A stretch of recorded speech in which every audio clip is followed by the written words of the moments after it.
UP की bureaucracy में अचानक से एक बहुत मामूली सा परिवर्तन हुआ, लेकिन इस परिवर्तन को रिकॉर्ड किया गया। इस परिवर्तन के कई मायने हैं।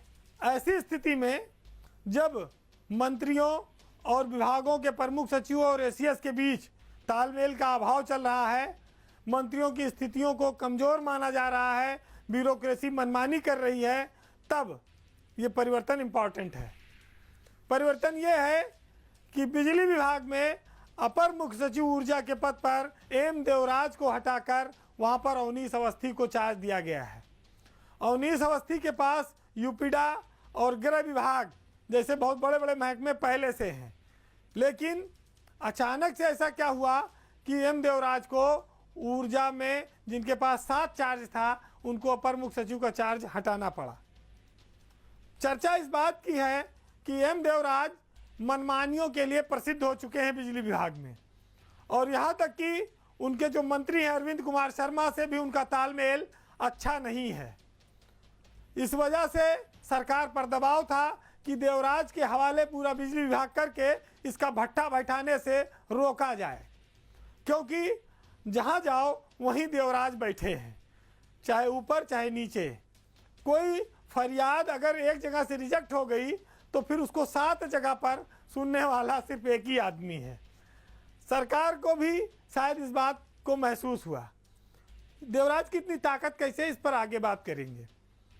अवनीश अवस्थी के अब ऊर्जा के सचिव के तौर पर पहुंच जाने से एसीएस के रूप में अब एक बैलेंस बनेगा। हालांकि अवनीश अवस्थी की नौकरी अगर देखा जाए तो 1 महीने ही बची है। ऐसे में उनकी ताकत इतनी बढ़ा देना और उनको इतनी बड़ी जिम्मेदारी देना, ये बैलेंसिंग के तौर पर ही कहा जा सकता है और माना जा सकता है, क्योंकि सरकार मंत्री को भी संतुष्ट करना चाहती थी। माना यह जा रहा है कि ऊर्जा मंत्री अरविंद शर्मा अब कम से कम 2 अफसरों की राय एक साथ ले सकेंगे, जहां पर एक के असंतुष्ट होने पर दूसरे की ओपिनियन मायने रखेगी। इसके बाद आप आइए कि एम देवराज ऊर्जा में इतने बड़े स्वयंभू खुदा कैसे बने हुए हैं। तो स्वाभाविक है कि किसी अफसर पर, किसी सरकारी कर्मचारी पर और किसी आम आदमी पर भी कोई भी अगर कृपा आती है तो वो ऊपर से आती है। सरकारी तंत्र में पंचम तल से आती है। पंचम तल में भी एक ही देव हैं और वही नीचे वाले देवराज पर बिजली के उनकी कृपा चल रही है, और इसी वजह से देवराज डिस्काम में भी जिस एमडी को चाहते हैं वो रहता है, अन्यथा उसको यहाँ से वो भगा देते हैं।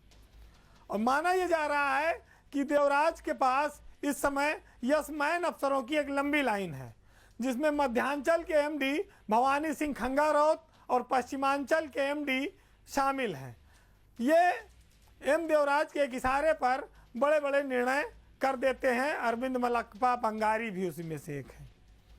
कर्नाटक, आंध्र प्रदेश, इस इलाके के अफसर, राजस्थान, ये सब एम देवराज की टीम के मेंबर हैं। बिजली विभाग की सारी शक्तियां वैसे चेयरमैन में हैं, एमडी में भी हैं, सीएमडी में ही है, लेकिन इसके बावजूद भी, ये पद हटने के बावजूद भी देवराज शक्तिशाली अफसर बने हुए हैं।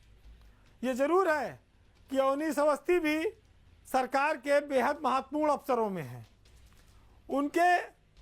उनकी समझ बिजली विभाग में पहले रही है, वो यहाँ पर सीएमडी रह चुके हैं, ऊर्जा के बारे में वो काफ़ी कुछ जानते हैं, तो 1 महीने में ही वो काफ़ी कुछ परिवर्तन ला सकते हैं।